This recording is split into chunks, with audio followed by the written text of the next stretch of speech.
Hello, good evening. എല്ലാ പ്രിയപ്പെട്ട പ്രേക്ഷകർക്കും പ്രൈം ടൈമിലേക്ക് സ്വാഗതം. നമ്മൾ ഈ വൈറ്റ് കോളർ ജോലി എന്നൊക്കെ കേട്ടിട്ടുണ്ട്. നമ്മുടെ കേരളത്തിലെ ആളുകളൊക്കെ വൈറ്റ് കോളർ ജോലികൾ മാത്രം ചെയ്യാൻ താല്പര്യമുള്ളവരാണ് എന്നൊക്കെ പറഞ്ഞ ആൾക്കാർ നമ്മളെ വിമർശിക്കാറൊക്കെ ഉണ്ട്. ഇപ്പോഴിതാ പുതിയൊരു ഫ്രേസ് വന്നു, വൈറ്റ് കോളർ ടെററിസം. അതായത് ഭീകരവാദത്തിൽ നേരിട്ട് പങ്കെടുക്കാതെ സാമ്പത്തിക സഹായം നൽകുക, ആയുധം എത്തിച്ചു കൊടുക്കുക, അതുപോലെ ബുദ്ധി ഉപദേശിക്കുക, ഇതൊക്കെ ചെയ്യുന്ന പ്രൊഫഷണലുകൾ ഈ വൈറ്റ് കോളർ ടെററിസത്തിൽ ഉണ്ടായിരിക്കുന്നു. വിദേശ നാടുകളിലൊക്കെ തന്നെ ഇത്തരം ആളുകൾ ഉണ്ടായിരുന്നു, പ്രൊഫഷണലുകൾ ഇങ്ങനെയുള്ള തീവ്രവാദ പരിപാടികൾ പങ്കെടുക്കുക. എന്നാൽ ഇന്ത്യയിലും ഇപ്പോൾ ചെങ്കോട്ടയിൽ നടന്ന സ്ഫോടനത്തിൻ്റെ പിന്നിൽ ഏറ്റവും അവസാനം അറിയുന്നത് ഡോക്ടർമാരാണ് ഇതിൻ്റെ പിന്നിലെ ബുദ്ധി കേന്ദ്രം എന്നാണ്. അവരെല്ലാം വൈറ്റ് കോളർ ടെററിസ്റ്റുകളാണ് എന്ന് പറയുന്നു. ഒരാൾ സ്ഫോടനത്തിൽ തന്നെ ഇല്ലാതാവുകയും ചെയ്തു. അപ്പോൾ കേരളത്തിലും മാത്രമല്ല ഇന്ത്യയിലും വിദേശ നാടുകളെ പോലെ ഇന്ത്യയിൽ ഈ വൈറ്റ് കോളർ ടെററിസം വേരി പിടിക്കുമോ? നമുക്ക് കേട്ടപ്പോൾ അറപ്പ് തോന്നി. പ്രൊഫഷണലുകൾ, വിദ്യാസമ്പന്നർ, വിദ്യ അഭ്യസിച്ച ആളുകൾ തീവ്രവാദികൾ മനുഷ്യരെ കൊല്ലാനാണോ ഇറങ്ങിത്തിരിക്കേണ്ടത്? പ്രൈം ടൈം ആരംഭിക്കുന്നു.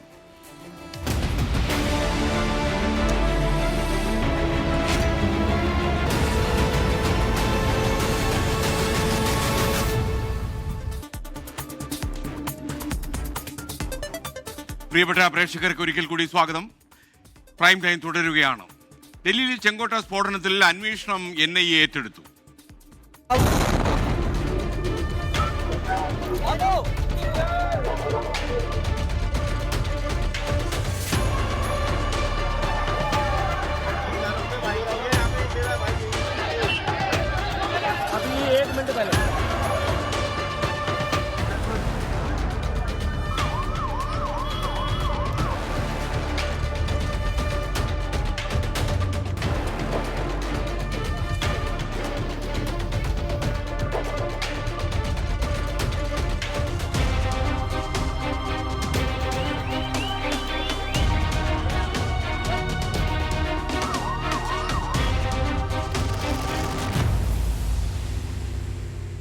ഡൽഹി ചെങ്കോട്ടയ്ക്ക് സമീപമുണ്ടായ ചാവേർ സ്ഫോടനം NIA അന്വേഷിക്കും.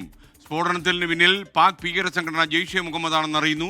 സ്ഫോടനത്തിന്റെ പശ്ചാത്തലത്തിൽ ഉത്തർപ്രദേശ്, ജമ്മു കാശ്മീർ, ഫരീദാബാദ് എന്നിവിടങ്ങളിൽ വ്യാപകമായ പരിശോധനയുണ്ടായി. ചാവേർ എന്ന് കരുതുന്ന ഡോക്ടർ ഉമർ മുഹമ്മദിന്റെ കുടുംബാംഗങ്ങളെ അന്വേഷണ ഏജൻസികൾ ചോദ്യം ചെയ്യുകയാണ്. അവരിൽ നിന്ന് കാതലായ വിവരങ്ങൾ ലഭിക്കുമെന്നാണ് ദേശീയ അന്വേഷണ ഏജൻസികളുടെ പ്രതീക്ഷ. രാജ്യം നടുങ്ങിയ സ്ഫോടനത്തിന് പിന്നിൽ ഭീകര സംഘടനകളുടെ സാന്നിധ്യമുണ്ടെന്ന് വ്യക്തമായതിന് പിന്നാലെയാണ് അന്വേഷണം NIAക്ക് കൈമാറിയത്.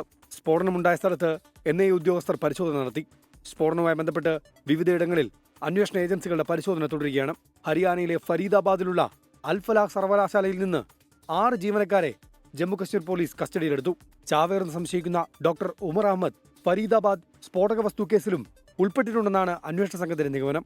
കേസിൽ കഴിഞ്ഞ ദിവസം അറസ്റ്റിലായ ഡോക്ടർ മുസമ്മിൽ, ഡോക്ടർ ഷഹീൻ തുടങ്ങിയവർ ജോലി ചെയ്തിരുന്നത് ഇവിടെയാണ്. ജെയ്ഷെ മുഹമ്മദിന്റെ വനിതാ വിഭാഗം ജമാഅത്തുൽ മോമിനാത്തിന്റെ ചുമതലക്കാരി എന്ന് കരുതുന്ന ഡോക്ടർ ഷഹീന്റെ ലക്നൌവിലെ വസതി കേന്ദ്രീകരിച്ചും പരിശോധന തുടരുകയാണ്. ഫരീദാബാദ് സംഘത്തിലെ ഡോക്ടർ അദീലുമായി ബന്ധമുണ്ടെന്ന് കരുതുന്ന ഡോക്ടർ പർവേസ് അൻസാരിയെ കസ്റ്റഡിയിലെടുത്തു. ഉമർ, മുസമ്മിൽ, ആദിൽ എന്നിവർ ജമ്മു കാശ്മീരിലെ പുൽവാമ സ്വദേശികളാണ്. അതിനാൽ പുൽവാമ കേന്ദ്രീകരിച്ചും അന്വേഷണം പുരോഗമിക്കുകയാണ്. ഉമറിന്റെയും മുസമ്മിലിന്റെയും കുടുംബാംഗങ്ങളെ ഉൾപ്പെടെ അന്വേഷണ സംഘങ്ങൾ കസ്റ്റഡിയിലെടുത്ത് ചോദ്യം ചെയ്യുകയാണ്. ഉമറിന്റെ സുഹൃത്തും ഫരീദാബാദിലെ അൽ-ഫലാഹ് സർവകലാശാലയിൽ ജോലി ചെയ്തിരുന്ന ആളുമായ ഡോക്ടർ സജാദ് അഹമ്മദ് മാലയെ ജമ്മു കശ്മീരിൽ നിന്ന് കസ്റ്റഡിയിലെടുത്തു. അന്വേഷണത്തിനായി 500 അംഗ സംഘത്തെയാണ് ഡൽഹി പോലീസ് നിയോഗിച്ചിരിക്കുന്നത്. ഇതിനിടെ ഫരീദാബാദിലെ സെക്ടർ 56 നിന്ന് 50 കിലോയിലധികം സ്ഫോടക വസ്തുക്കളുമായി 2 പേരെ പിടികൂടി. 24 ഡൽഹി. ഡൽഹി ചെങ്കോട്ടയിലെ സ്ഫോടനത്തിന്റെ ഏറ്റവും പുതിയ വിവരങ്ങളുമായി ബൽറാം നെടുങ്ങാടി, വിനീത VG, അജീഷ് ജയകുമാർ എന്നിവർ ചേരുകയാണ്. ആദ്യം ബൽറാം നെടുങ്ങാടി ചേരുന്നു. ബൽറാം, കേന്ദ്ര സർക്കാരിന്റെ നിർണായക യോഗങ്ങൾ നടക്കുകയാണല്ലോ.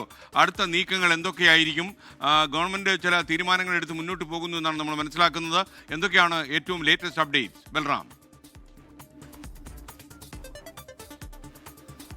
SKN രാജ്യതലസ്ഥാനത്ത് തന്ത്രപ്രധാനമായ ഇടത്ത് ചെങ്കോട്ടയ്ക്ക് സമീപം ആൾത്തിരക്കുള്ള മേഖലയിൽ നടന്നിരിക്കുന്ന ഈ ഒരു സ്ഫോടനം ഇത് ഇപ്പോഴും ഒരു ചാവേർ ഭീകരാക്രമണം എന്ന സൂചനകൾ ഏജൻസികൾ നൽകുമ്പോഴും ഔദ്യോഗിക സ്ഥിരീകരണം ഉണ്ടായിട്ടില്ല. കാരണം ഇക്കാര്യത്തിൽ ഉന്നത തലത്തിലുള്ള ചർച്ചകൾ, കൂടിയാലോചനകൾ ഈ ഒരു ഘട്ടത്തിലും പുരോഗമിക്കുന്നു എന്ന് തന്നെയാണ് അതിൻ്റെ ഏറ്റവും പ്രധാനമായ കാരണം. ഈ സംഭവമുണ്ടായി 3 മണിക്കൂറിനകം ആഭ്യന്തരമന്ത്രി അമിത്ഷാ നേരിട്ട് ഈ സ്ഫോടനമുണ്ടായ സ്ഥലം സ്പോടനം സന്ദർശിച്ചിരുന്നു. ആശുപത്രിയിൽ സന്ദർശനം നടത്തിയിരുന്നു. തുടർന്നാണ് അദ്ദേഹം ഉന്നതതല യോഗം ഈ വിഷയത്തിൽ വിളിച്ചിരിക്കുന്നത്.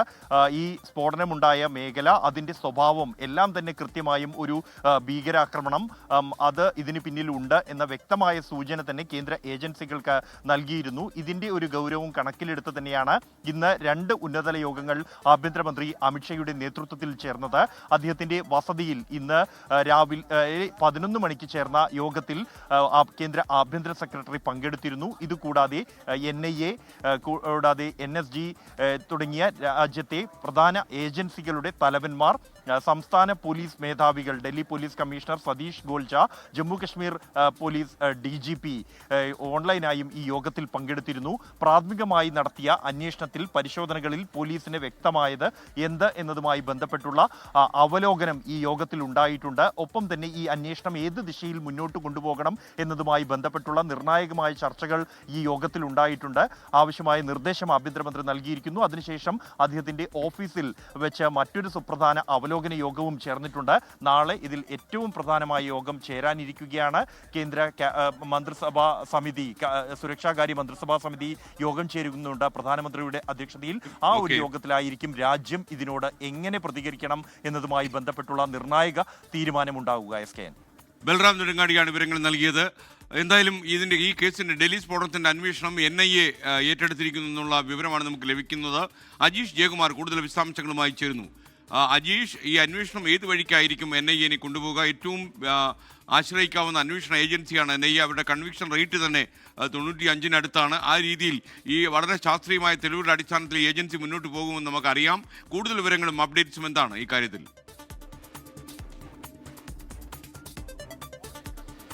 NIA പ്രധാനമായും പരിശോധിക്കുന്നത് 3 കാര്യങ്ങൾ. അതായത് ഇതിന് പിന്നിലെ മാസ്റ്റർ മൈൻഡ് ആര്, ഇതിന്റെ സൂത്രധാരൻ ആര് എന്നുള്ളതാണ് ഒന്നാമത്തെ പ്രധാനപ്പെട്ട കാര്യം. രണ്ടാമത്തേത് ഇത് നടത്തിയത് എങ്ങനെയാണ്, ആരൊക്കെ ചേർന്നാണ് നടത്തിയത്, ഇതാണ് ഇവർ പരിശോധിക്കുന്ന രണ്ടാമത്തെ കാര്യം. മൂന്നാമത്തേത് ഇതിന് പിന്നിലെ സാമ്പത്തിക സ്രോതസ്സാണ്. കാരണം 3 ഡോക്ടർമാർ ചേർന്ന് അജീഷ്, ഇപ്പോൾ മുൻ Thiruvithamkoor Devaswom board president arrest ചെയ്യപ്പെട്ട റിമാൻഡ് ചെയ്യപ്പെട്ട N വാസുവിനെ പുറത്തേക്ക് എത്തിക്കുന്ന ദൃശ്യമാണ് പ്രേക്ഷകർ ഇപ്പോൾ കാണുന്നത്. അദ്ദേഹത്തിനെ കൊട്ടാരക്കര സബ് ജയിലിലേക്ക് അയക്കും എന്നാണ് നമുക്ക് ലഭിക്കുന്ന വിവരം.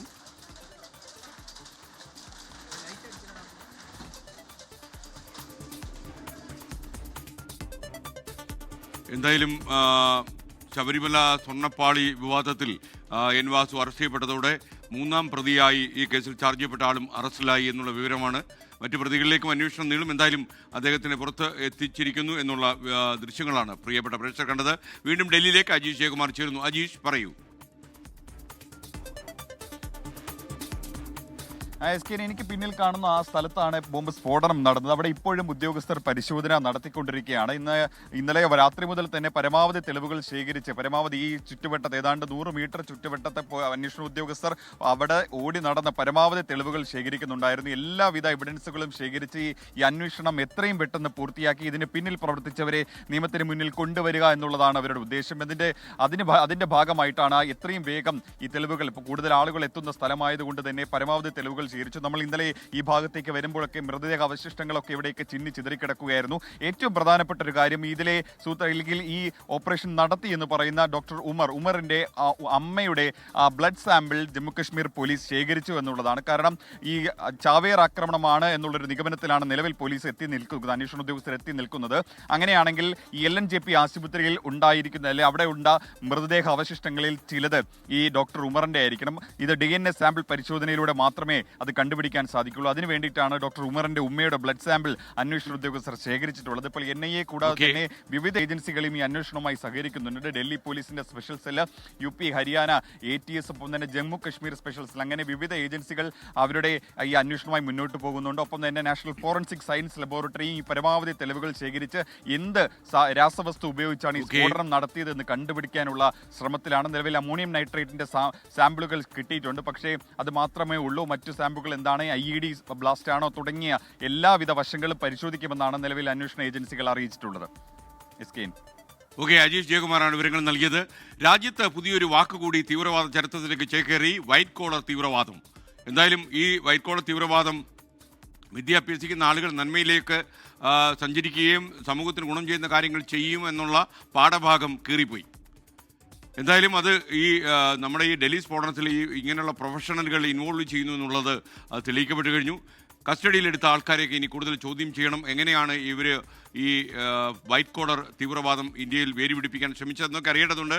അതുപോലെ ഫരീദാബാദിലെ പരിശോധന, അവിടെ നിന്ന് സ്ഫോടക വസ്തുക്കൾ പിടിച്ചിരിക്കുന്ന വാർത്ത കൂടി വരുമ്പോൾ വിനീത വിജി കൂടി ചേരുകയാണ്. വിനീത, വിശദാംശങ്ങൾ.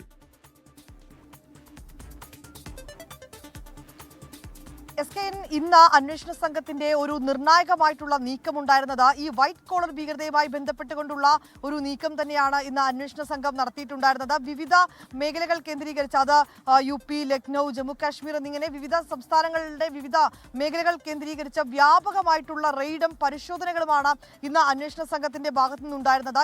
ഞാനിപ്പോൾ നിൽക്കുന്ന ഈ സ്ഫോടനം നടന്ന മേഖലയാണ്. ഈ സ്ഫോടന കേസ് അടക്കം അന്വേഷിക്കാൻ വലിയൊരു സംഘത്തെ തന്നെ അന്വേഷണ സംഘം രൂപീകരിച്ചിട്ടുണ്ട്. ഡൽഹി പോലീസിന്റെ 500-അംഗ സംഘമാണ് ഈ കേസ് അന്വേഷിക്കുന്നത്. ഇത് കൂടാതെ തന്നെ UPയുടെയും ജമ്മു കാശ്മീരിന്റെയും ഹരിയാനയിലെയും ഒക്കെയുള്ള പോലീസിന്റെ സംയുക്ത സംഘം വിവിധ മേഖലകൾ കേന്ദ്രീകരിച്ചുകൊണ്ടാണ് ഇന്ന് പരിശോധനകൾ നടത്തിയിട്ടുണ്ടായിരുന്നത്. അതിൽ ഞെട്ടിക്കുന്ന ഒരു വിവരം നമുക്ക് ലഭ്യമായിട്ടുണ്ടായിരുന്നത് ഈ വൈറ്റ് കോളർ ഭീകരതയുമായി ബന്ധപ്പെട്ടുകൊണ്ടുള്ള ചില വിവരങ്ങൾ തന്നെയാണ് ലഭിച്ചിട്ടുണ്ടായിരുന്നത്. വൈറ്റ് കോളർ ഭീകര സംഘത്തിന്റെ പ്രധാന ആസൂത്രകൻ മൗലവി ഇർഫാൻ ആണെന്ന് അന്വേഷണ സംഘത്തിന് വിവരം ലഭിച്ചിട്ടുണ്ട്. ഈ മൗലവി ഇർഫാൻ ശ്രീനഗർ ഗവൺമെന്റ് മെഡിക്കൽ കോളേജിൽ ഒരു ഫാർമസിസ്റ്റായി പ്രവർത്തിച്ചിട്ടുള്ളതായും അന്വേഷണ സംഘത്തിന് വിവരം ലഭ്യമായിട്ടുണ്ടായിരുന്നു. കഴിഞ്ഞ ദിവസങ്ങളിലടക്കം അറസ്റ്റിലായ ഡോക്ടർമാരെ ഈ ഭീകര സംഘടനയായ ജെയ്ഷെ മുഹമ്മദുമായി കണക്ട് ചെയ്തിരുന്ന ഒരു പ്രധാന കണ്ണി എന്ന് പറയുന്നത് ഈ മൗലവി ഇർഫാൻ ആയിരുന്നുവെന്നും അന്വേഷണ സംഘത്തിന് വിവരം ലഭിച്ചിട്ടുണ്ട്. ഒപ്പം തന്നെ കഴിഞ്ഞ ദിവസം അറസ്റ്റിലായ ഒരു വനിതാ ഡോക്ടർ, അവർ ലക്നൌവിൽ നിന്നാണ് അറസ്റ്റിലായത്. ആ ഡോക്ടറുടെ വാഹനത്തിൽ നിന്ന് AK-47 അന്വേഷണ സംഘം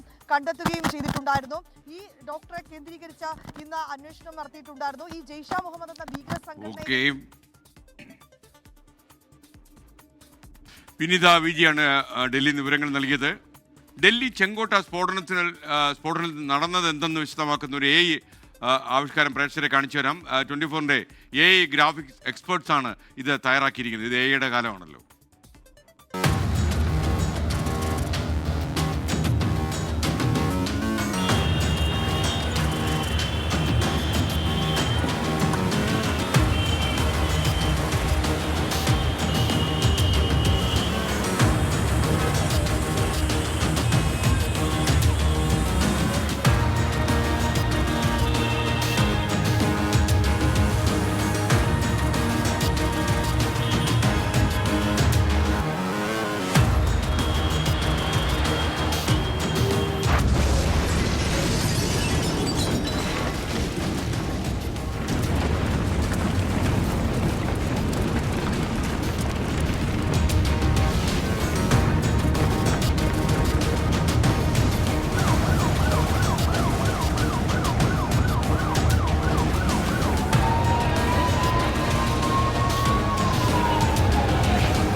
നോ കമന്റ്സ്.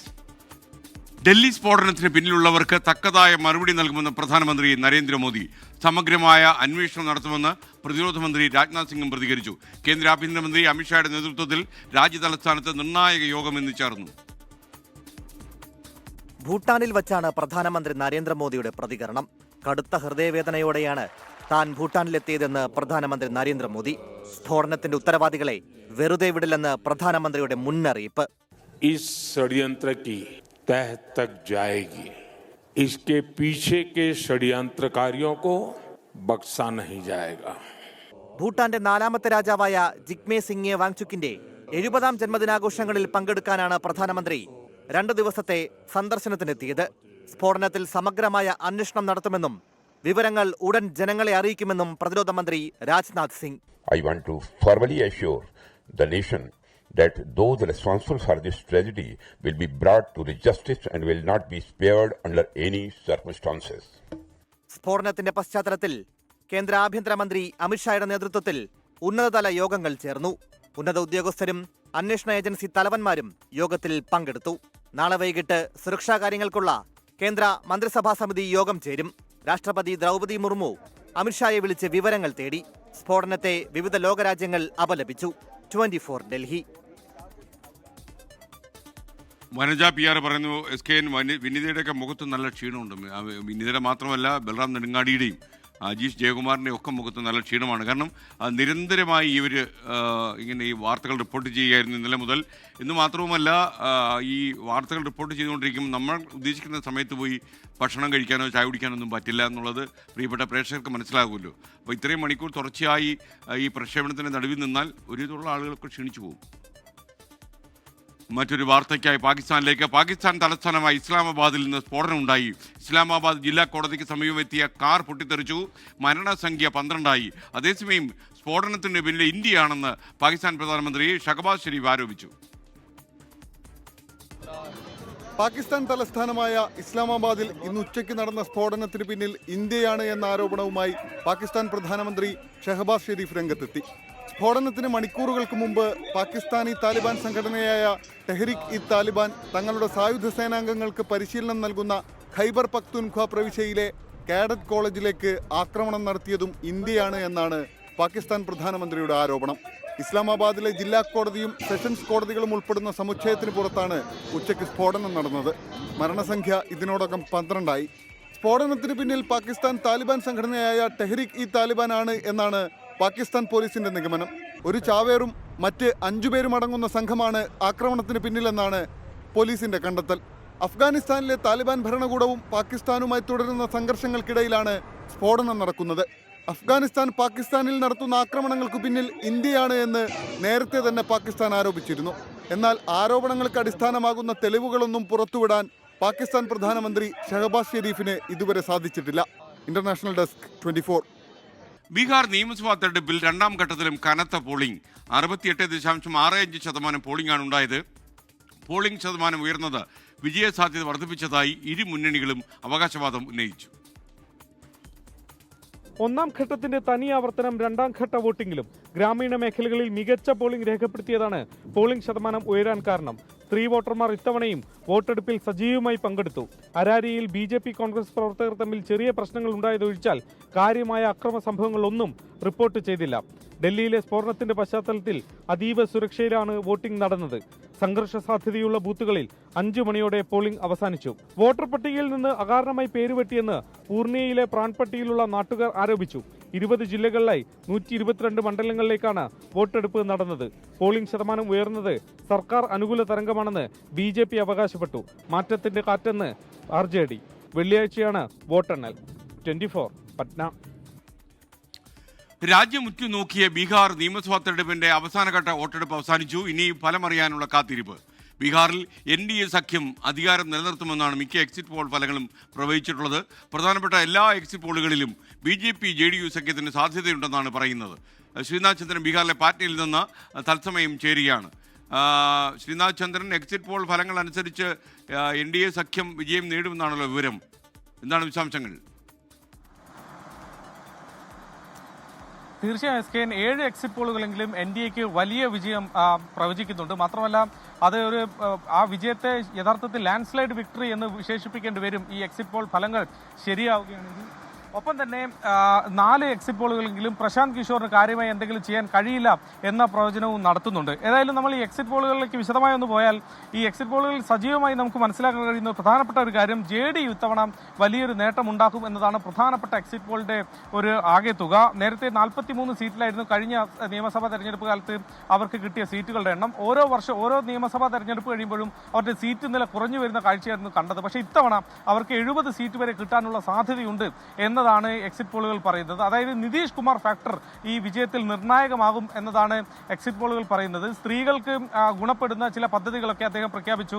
സ്ത്രീകളുടെ അക്കൗണ്ടിലേക്ക് 10,000 രൂപ എത്തുന്ന പദ്ധതി റോസ്ഗാർ യോജന അദ്ദേഹം പ്രഖ്യാപിച്ചു. അങ്ങനെയുള്ള പദ്ധതികൾ വോട്ടായി മാറി എന്നതാണ് ഈ കണക്കുകൾ എക്സിറ്റ് പോളുകൾ സൂചിപ്പിക്കുന്നത്.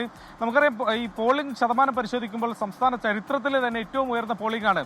ഈ 2 ഘട്ടങ്ങളുടെയും ശരാശരി എടുക്കുമ്പോൾ 66% മുകളിൽ പോളിംഗ് സംസ്ഥാനത്ത് നടന്നു. അത് സ്ത്രീ വോട്ടർമാരുടെ എണ്ണം കൂടുതൽ കൊണ്ടാണ്, അവർ കൂടുതലായി എത്തി വോട്ട് ചെയ്തത് കൊണ്ടാണ് എന്ന നിഗമനം മുന്നണികൾക്കൊക്കെ ഉണ്ട്. അതിന്റെ കൃത്യമായ കണക്ക് തെരഞ്ഞെടുപ്പ് കമ്മീഷൻ ഇതുവരെ നൽകിയിട്ടില്ല. അതെന്തായാലും സ്ത്രീ വോട്ടർമാർ കൂടുതലായി എത്തിയത് നിതീഷ് കുമാറിന് അനുകൂലമായി വോട്ട് ചെയ്യാനാണ് എന്നതാണ് എക്സിറ്റ് പോളിൽ നിന്ന് നമുക്ക് മനസ്സിലാക്കാൻ വേണ്ടി കഴിയുന്നത്. BJPയും RJDയും ഒക്കെ തന്നെ RJDക്ക് ചെറിയ ക്ഷീണം സംഭവിക്കുന്നുണ്ടെങ്കിലും അവരുടെ വോട്ട് ബാങ്ക് പരമാവധി നിലനിർത്താൻ അവർക്ക് സാധിക്കുന്നുണ്ട്. BJPക്കും അവരുടെ നില ചില എക്സിറ്റ് പോളുകൾ കുറച്ച് മെച്ചപ്പെട്ട നിലയും ചിലത് ഇപ്പോഴുള്ള നിലയിൽ തന്നെ അവർ തുടരും എന്നതും പ്രവചിക്കുന്നുണ്ട്. പക്ഷേ കോൺഗ്രസിന് കഴിഞ്ഞ തവണത്തേക്കാൾ ഒരു തിരിച്ചടി ഉണ്ടാകാൻ പോകുന്നു എന്നതാണ് ഈ എക്സിറ്റ് പോളുകൾ പൊതുവെ പറയുന്നത്. 19 സീറ്റായിരുന്നു 2020 ഉണ്ടായിരുന്നെങ്കിൽ ഇത്തവണ അത് 12 മുതൽ 15 വരെ സീറ്റുകളിലേക്ക് കുറയാൻ സാധ്യതയുണ്ട്. ചില എക്സിറ്റ് പോളുകൾ അതിലും കുറവ് സീറ്റ് കോൺഗ്രസിന് പ്രവചിക്കുന്നുണ്ട്. അങ്ങനെ JDUവിന് വലിയൊരു നേട്ടവും കോൺഗ്രസിന് ക്ഷീണവും സംഭവിക്കുന്ന തരത്തിലായിരിക്കും എക്സിറ്റ് പോൾ ഫലങ്ങൾ ഈ തെരഞ്ഞെടുപ്പ് ഫലത്തെക്കുറിച്ചുള്ള പ്രവചനം നടത്തുന്നത്. SKN ചിന്താചന്ദ്രനാണ് പാറ്റ്നയിൽ നിന്ന് വിവരങ്ങളുമായി ചേർന്നത്. മിക്ക എക്സിറ്റ് പോളുകളും NDA സഖ്യത്തിന് ഭൂരിപക്ഷം പ്രഖ്യാപിക്കുമ്പോൾ എന്താണ് അതിൻ്റെ കൂടുതൽ ആഴത്തിലുള്ള അന്വേഷണം നടത്താൻ നമുക്ക് എസ് വിജയകുമാർ ചേരുന്നു. വിജയകുമാർ, എക്സിറ്റ് പോൾ ഫലങ്ങൾ കണ്ടപ്പോൾ ഒരു നിരീക്ഷകൻ നിലയിൽ വിജയകുമാറിന്റെ മനസ്സിൽ എന്താ തോന്നിയത്? SKN നിതീഷ് കുമാറിനെ ബീഹാറിലെ ജനങ്ങൾ സുശാസൻ ബാബു എന്നാണ് വിളിക്കുന്നത്. സദ്ഭരണം കൊണ്ടുവന്ന മുഖ്യമന്ത്രി എന്നാണ് സ്നേഹത്തോടെ അദ്ദേഹത്തിന്റെ അനുയായികൾ വിളിക്കുന്നത്. ആ സുശാസൻ ബാബുവിന് അനുകൂലമായി ബീഹാറിലെ വനിതാ വോട്ടർമാർ കൈയയച്ച് അദ്ദേഹത്തെ സഹായിച്ചു എന്നതാണ് ഈ എക്സിറ്റ് പോളുകൾ വിലയിരുത്തുമ്പോൾ മനസ്സിലാക്കേണ്ടത്. എക്സിറ്റ് പോൾ എക്സാക്ട് പോൾ അല്ല, അത് വെള്ളിയാഴ്ച നമ്മൾ നൽകാൻ അല്ലെങ്കിൽ വോട്ടെണ്ണലിന് സമയത്ത് നൽകാൻ പോകുന്നതാണ് റിസൾട്ട്. പക്ഷേ എക്സിറ്റ് പോളുകൾ നൽകുന്ന ഫലസൂചന സുശാസൻ ബാബുവിന് വലിയ സന്തോഷം നൽകുന്നതാണ്. NDA ക്യാമ്പിന് വലിയ ആഹ്ലാദം നൽകുന്നതാണ്. കോൺഗ്രസ് RJD ക്യാമ്പിന് മൗനമാണ്. തന്നെയുമല്ല, ഈ എക്സിറ്റ് പോൾ ഫലങ്ങൾ വന്നതിന് തൊട്ടു പിന്നാലെ ബീഹാറിലെ മുതിർന്ന കോൺഗ്രസ് നേതാവ് ഷക്കീൽ അഹമ്മദ് പാർട്ടിയിൽ നിന്ന് രാജിവെക്കുകയും ചെയ്തു. അങ്ങനെ ഒരു തിരിച്ചടി മുന്നിൽ കണ്ടുകൊണ്ടാണ് അദ്ദേഹത്തിൻ്റെ രാജി എന്നൊക്കെ വിലയിരുത്തലുണ്ട്. ഇതുവരെ വന്ന എക്സിറ്റ് പോളുകളെല്ലാം BJP NDA സഖ്യത്തിന് ഏതാണ്ട് 140 മുതൽ 160 സീറ്റുകൾ വരെ പ്രവചിക്കുന്നുണ്ട്. അതിൽ പോൾസ് ഡയറി എന്ന ഒരു ഏജൻസിയുടെ സർവേ 184 മുതൽ 209 വരെ എന്ന് പറയുന്ന ഒരു വലിയ വിജയം പറയുന്നുണ്ട്. അവിടെ മഹാസഖ്യത്തിന് ഏതാണ്ട് 32 മുതൽ 49 വരെ സീറ്റുകളെ പറയുന്നുള്ളൂ. അങ്ങനെ വലിയ ഭൂരിപക്ഷം പറയുന്ന സർവേകളുമുണ്ട്. അതിൽ മാട്രിക്സ് IANS ആണ് ആദ്യം വന്ന സർവേ. അവർ പറയുന്നത് NDAക്ക് 147 മുതൽ 167 സീറ്റുകൾ വരെ ലഭിക്കാം. മഹാസഖ്യത്തിന് 70 മുതൽ 90 സീറ്റുകൾ ലഭിക്കാം. ചാണക്യ NDAക്ക് 130, 138 റേഞ്ചിൽ സീറ്റുകൾ പറയുമ്പോൾ മഹാസഖ്യത്തിന് 100, 108 എന്ന് വെച്ചാൽ തരക്കേടില്ലാത്ത മഹാസഖ്യത്തിന്റെ ഒരു പ്രകടനം അത് മാത്രമാണ് പറയുന്നത്. പീപ്പിൾസ് ഇൻസൈറ്റ് NDAക്ക് 148 സീറ്റുകൾ വരെ പറയുന്നുണ്ട്. മഹാസഖ്യത്തിന് 102 സീറ്റുകൾ പരമാവധി കിട്ടാം എന്നാണ് പറയുന്നത്. ദൈനിക് ഭാസ്കർ NDAക്ക് 160 സീറ്റുകൾ വരെയാണ് പ്രവചിക്കുന്നത്. മഹാസഖ്യത്തിന് 93 സീറ്റുകളാണ് പരമാവധി കിട്ടുക. JVS പോൾസ് NDAക്ക് 150 സീറ്റുകൾ വരെ പറയുന്നു. മഹാസഖ്യത്തിന് 103 സീറ്റുകൾ പറയുന്നു. പീപ്പിൾസ് പൾസ് NDAക്ക് 159 സീറ്റുകൾ വരെ പറയുമ്പോൾ മഹാസഖ്യത്തിന് 101 സീറ്റുകൾ പറയുന്നു. പി മാർക്ക് NDAക്ക് 162 സീറ്റുകൾ വരെയാണ് പറയുന്നത്. മഹാസഖ്യത്തിന് 98 സീറ്റുകൾ അവരെ നൽകുന്നു. ഏതാണ്ട് ഒരു 140നും 160നും ഇടയിൽ സീറ്റുകളാണ് NDAക്ക് പറയുന്നത്. 95 മുതൽ 105 വരെ മാക്സിമം പരമാവധി മഹാസഖ്യത്തിന് കിട്ടും. മറ്റു പാർട്ടികൾക്കൊന്നും ഒരു കാര്യമായ റോളില്ല. പക്ഷേ എന്തായാലും ഒരു കാര്യം ഉറപ്പാണ്, SKN ഒരു എന്താണ് കടുത്ത പോരാട്ടത്തിന്റെ ഒരു സൂചന പോലും ഈ എക്സിറ്റ് പോൾ അനുസരിച്ച് ബീഹാറിലെ റിസൾട്ടിൽ പ്രതിഫലിക്കുന്നില്ല എന്നത് കോൺഗ്രസ് ക്യാമ്പിന് ഒരു പക്ഷേ വലിയ മൗനം സമ്മാനിക്കുന്നതായിരിക്കും എന്ന് തോന്നുന്നു. ഓക്കെ, എസ് വിജയകുമാറാണ് വിവരങ്ങളുമായി സെൻട്രൽ ന്യൂസ് ഡെസ്കിൽ നിന്ന് ചേർന്നത്. മറ്റൊരു വാർത്തയിലേക്ക്. ശബരിമല കട്ടിളപ്പാളി കേസിൽ അറസ്റ്റിലായ മുൻ Thiruvithamkoor Devaswom board president N. Vasu റിമാൻഡിലായി. ഗൂഢാലോചന, വ്യാജരേഖ ചമയ്ക്കൽ, സ്വർണ്ണ കവർച്ച തുടങ്ങി റിമാൻഡ് റിപ്പോർട്ടിൽ N. വാസുവിനെതിരെ ഗുരുതര ആരോപണങ്ങൾ ഉൾപ്പെടുത്തിയിട്ടുണ്ട്. കൂട്ടുപ്രതികളുമായി ചേർന്ന് ഗൂഢാലോചന നടത്തിയ തെളിഞ്ഞെന്ന റിമാൻഡ് റിപ്പോർട്ടിൽ.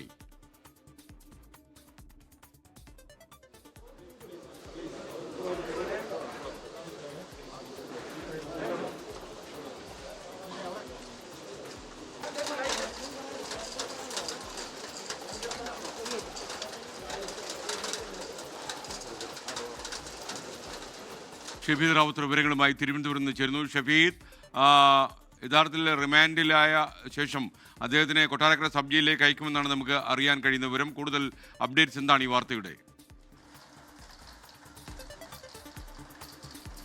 SKN സ്വർണ്ണക്കൊള്ള കേസിൽ, അതായത് ശബരിമല സ്വർണ്ണക്കൊള്ള കേസിൽ വളരെ പ്രധാനപ്പെട്ട അല്ലെങ്കിൽ ഉന്നതതല ഗൂഢാലോചനയും ഉന്നതതല അറസ്റ്റിലേക്കൊക്കെ ഇനിയും കാര്യങ്ങൾ പോകും എന്ന് സൂചന നൽകുന്ന അറസ്റ്റാണ് ഇന്നുണ്ടായിരിക്കുന്നത്.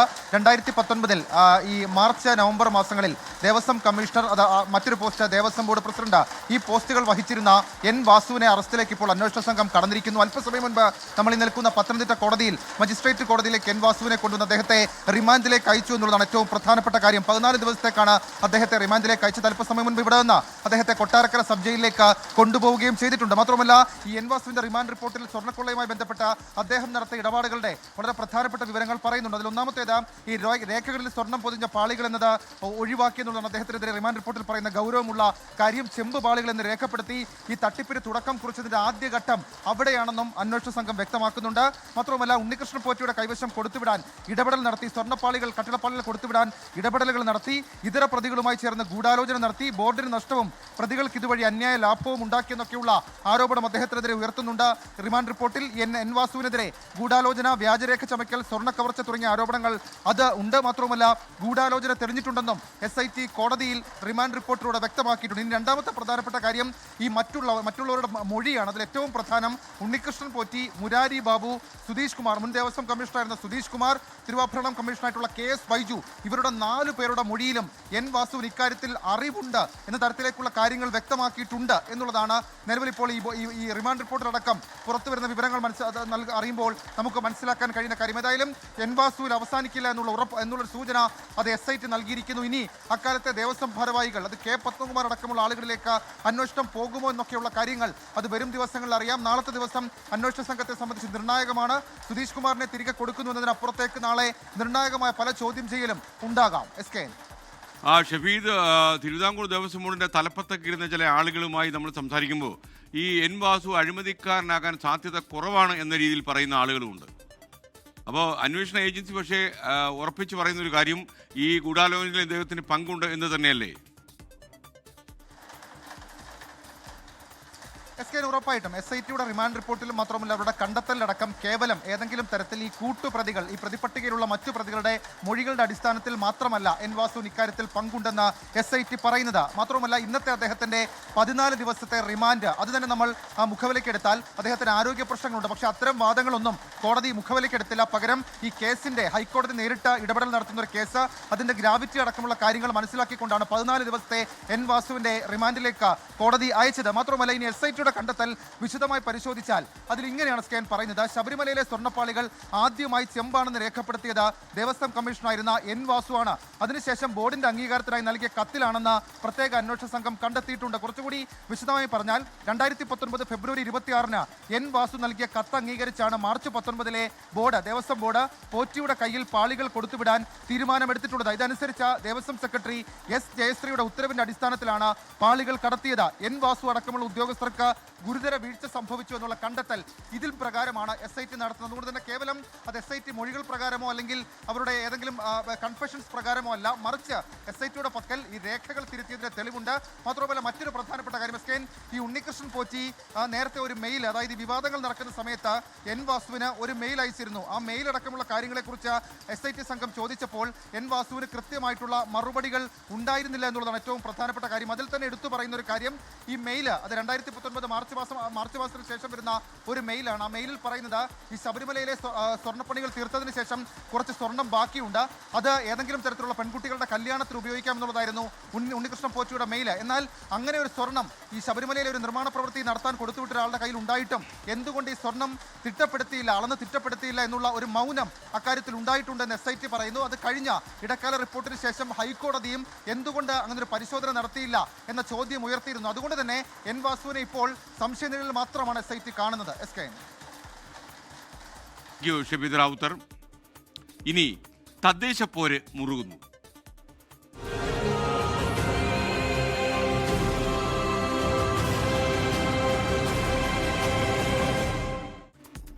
തദ്ദേശ തെരഞ്ഞെടുപ്പിൽ കൊച്ചി കോർപ്പറേഷനിലേക്കുള്ള സ്ഥാനാർത്ഥികളുടെ ആദ്യഘട്ട പട്ടിക കോൺഗ്രസ് പുറത്തിറക്കി. പാലക്കാട് നഗരസഭയിൽ കോൺഗ്രസിനെ പ്രതിസന്ധിയിലാക്കി സ്ഥാനാർത്ഥി തർക്കം രൂക്ഷമായി. അതിനിടെ കോഴിക്കോട്, കണ്ണൂർ കോർപ്പറേഷനുകളിൽ BJP ആദ്യഘട്ട സ്ഥാനാർത്ഥി പട്ടിക പ്രഖ്യാപിച്ചു. കൊച്ചിയിൽ ആകെയുള്ള 76 സീറ്റിൽ 65 സീറ്റിലാണ് കോൺഗ്രസ് മത്സരിക്കുക.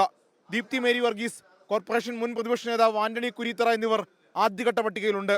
എന്നാൽ മുൻ മേയർ സൗമിനി ജെയിൻ ആദ്യഘട്ട പട്ടികയിലില്ല. രണ്ടാം ഘട്ട പട്ടികയിൽ സർപ്രൈസ് സ്ഥാനാർത്ഥികളെ പ്രതീക്ഷിക്കാമെന്ന് DCC അധ്യക്ഷൻ മുഹമ്മദ് ഷിയാസ്.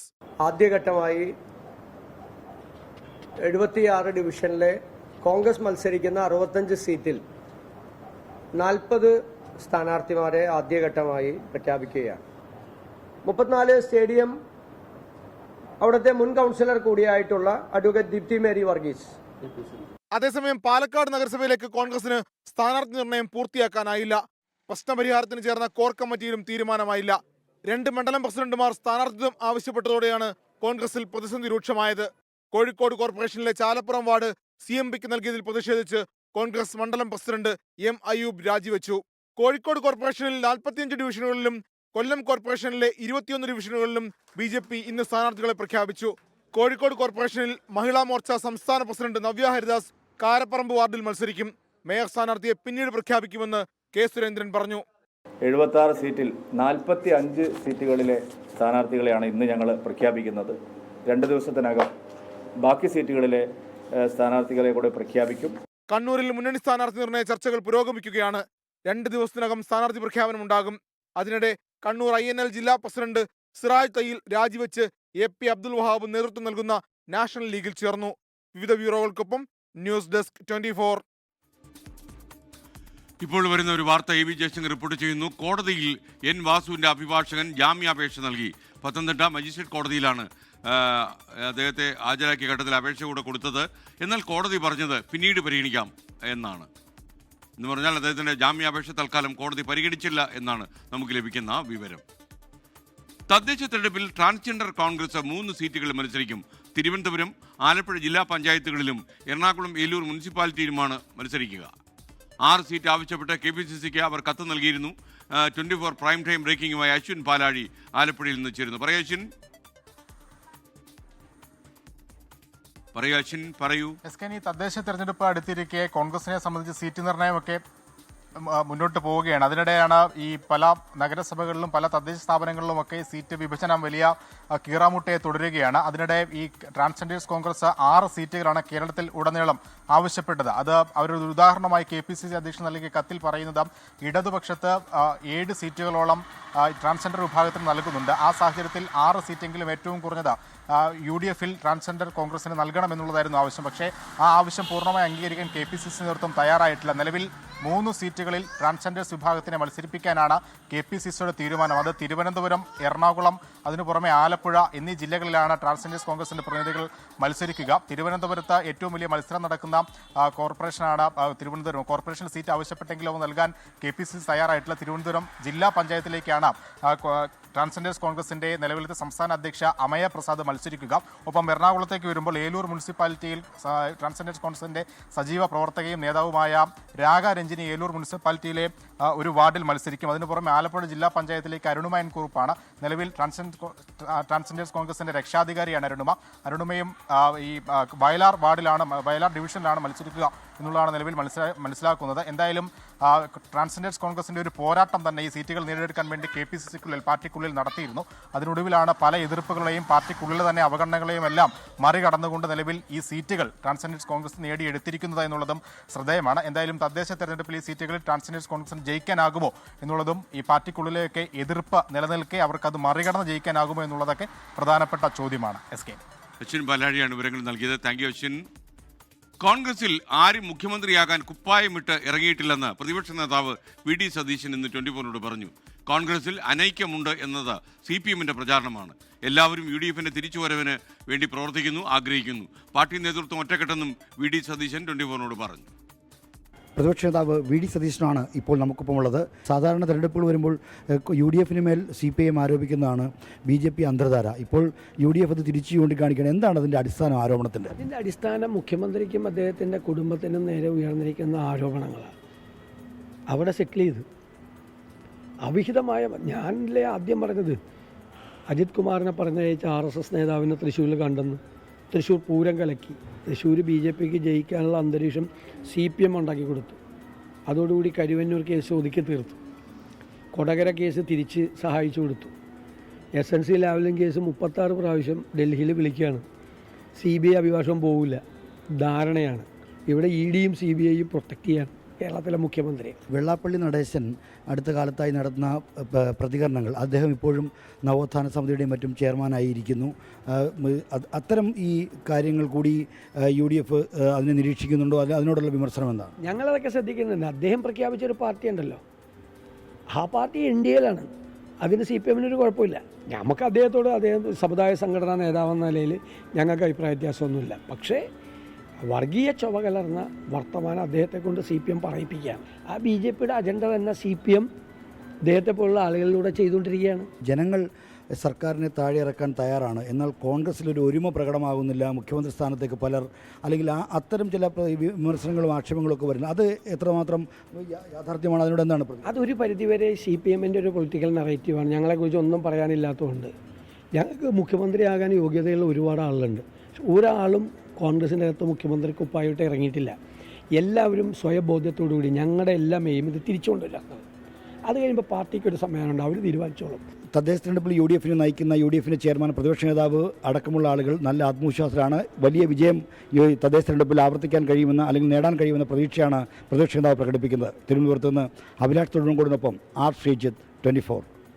മറ്റൊരു വാർത്തയിലേക്ക്. കാസർഗോഡ് ലൈവ് സ്റ്റോക്ക് ഇൻസ്പെക്ടറെ അമിതമായ നിലയിൽ ഗുളികകൾ കഴിച്ച നിലയിൽ കണ്ടെത്തി. നീലേശ്വരം കരിന്തളം ഡിസ്പെൻസറിയിലെ ലൈവ് സ്റ്റോക്ക് ഇൻസ്പെക്ടർ P. അനിൽകുമാറിനെയാണ് അവശ്യ നിലയിൽ കണ്ടെത്തിയത്. ലൈവ് സ്റ്റോക്ക് ഇൻസ്പെക്ടേഴ്സ് യൂണിയൻ സംസ്ഥാന സെക്രട്ടറി കൂടിയാണ് പ്രദീപ് കുമാർ മാനസികമായി പീഡിപ്പിച്ചുവെന്ന് ആത്മഹത്യക്കുറിപ്പിൽ എഴുതുകയും ചെയ്തു. മേലുദ്യോഗസ്ഥരുടെ പീഡനത്തെക്കുറിച്ച് അനിൽകുമാർ പറഞ്ഞിരുന്നെന്ന് ബന്ധു സുരേന്ദ്രൻ 24 പറഞ്ഞു. ഒരാൾക്ക് സാധാരണ ഒരു ഓഫീസിന് ചാർജ് ഒക്കെ ഉണ്ട്. ഇത് 3 ഓഫീസിൻ്റെ ചാർജും ഉണ്ട്. 4ാമതൊരു DD ഓഫീസിൻ്റെ ചാർജ് എക്സ്ട്രാ ഉണ്ട്.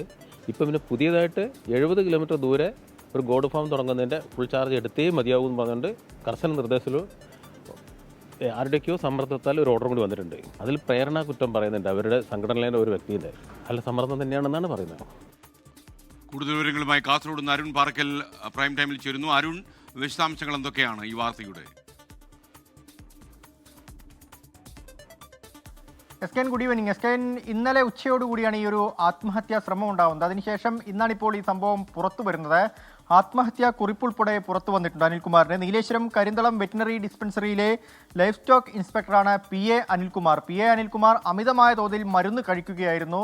അങ്ങനെ ഈ ആശുപത്രിക്ക് മുൻപിൽ കിടക്കുന്നത് കണ്ട് അവിടുത്തെ പഞ്ചായത്ത് വാർഡ് മെമ്പർമാരാണ് ഈ അനിൽകുമാറിനെ ആശുപത്രിയിലേക്ക് എത്തിച്ചത്. ഇപ്പോൾ നിലവിൽ അനിൽകുമാർ ICUവിൽ നിരീക്ഷണത്തിലാണ്. ആരോഗ്യനിലയിൽ മാറ്റമില്ല എന്നാണ് ഡോക്ടർമാർ പറയുന്നത്. ആത്മഹത്യാക്കുറിപ്പുൾപ്പെടെ പുറത്തു വന്നിട്ടുണ്ട്. അതിൽ പറയുന്നത് മേലുദ്യോഗസ്ഥരുടെ അമിതമായ ജോലിഭാരം ഏൽപ്പിക്കലാണ്, മാനസികമായ പീഡനമാണ് എന്ന് പറയുന്നുണ്ട്. നിലവിൽ 3 വെറ്റിനറി സബ് സെന്ററുകളുടെ ചുമതല ഈ അനിൽകുമാറിനുണ്ട്. അതുകൂടാതെ തന്നെ കരിന്തളം വെറ്റിനറി ഡിസ്പെൻസറിയുടെ DDO ചാർജും അനിൽകുമാറിന്റെ മേലിലുണ്ട്. ഇത്രയും ജോലികൾ വഹിക്കുന്നതിനിടയിലാണ് ഇപ്പോൾ ബേഡടുക്കയിൽ പുതിയൊരു ആടിന്റെ ഫാം തുടങ്ങുന്നുണ്ട് സംസ്ഥാന സർക്കാർ. ഈ ഒരു ഫാമിന്റെ മുഴുവൻ ചുമതലയും അനിൽകുമാറിനെ ഏൽപ്പിച്ചുകൊണ്ട് നവംബർ 3-ാം തീയതി ഒരു ഉത്തരവിറക്കിയിരുന്നു. ഈ ഉത്തരവ് കൂടി കിട്ടിയതോടെയാണ് അനിൽകുമാർ മാനസികമായി തളർന്നത്. അനിൽകുമാറിന്റെ വീട്ടിലും ഒരുപാട് പ്രശ്നങ്ങളുണ്ട്. അതായത് ഭാര്യയ്ക്കുൾപ്പെടെ രോഗമായി ആശുപത്രിയിലൊക്കെ ആയിരുന്നു. ആ ഒരു ഘട്ടത്തിലാണ് ഇങ്ങനെ അമിതമായ ജോലിഭാരം ഏൽപ്പിച്ചതെന്നാണ് അനിൽകുമാറിന്റെ ആത്മഹത്യാ കുറിപ്പിൽ ഉൾപ്പെടെ പറയുന്നത്. മറ്റൊരു കാര്യം, Kerala life stock inspectors union സംസ്ഥാന സെക്രട്ടറി പ്രദീപ് കുമാറുമായി ബന്ധപ്പെട്ട കാര്യങ്ങളാണ്. ഈ യൂണിയനും ഇത്തരത്തിൽ മാനസികമായ പീഡനം ഏൽപ്പിക്കുകയാണെന്നും അനിൽകുമാർ പറയുന്നുണ്ട്. ഇത്തരത്തിലുള്ള മാനസിക പീഡനവും അതുപോലെ തന്നെ അമിത ജോലിഭാരവുമുള്ള തൊഴിലാളികൾക്ക് അവർക്കു വേണ്ടി രക്തസാക്ഷിയാവാനാണ് താൻ ഈ മരണം സ്വീകരിക്കുന്നതെന്നും അനിൽകുമാറിന്റെ ആത്മഹത്യാക്കുറിപ്പിൽ പറയുന്നുണ്ട്. സംഭവത്തിൽ എന്തായാലും പോലീസ് അന്വേഷണം ആരംഭിച്ചിട്ടുണ്ട്. അനിൽകുമാർ ആശുപത്രിയിൽ ചികിത്സയിലാണ്. SKN. ഓക്കെ.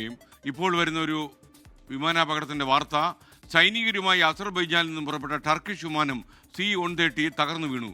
അസർബൈജാൻ ജോർജിയ അതിർത്തിയിൽ വെച്ചാണ് 20 സൈനികരുമായി വന്ന വിമാനം തകർന്നു വീണത്. എത്ര പേർ മരിച്ചു എന്നതിന് സ്ഥിരീകരണം കിട്ടിയിട്ടില്ല.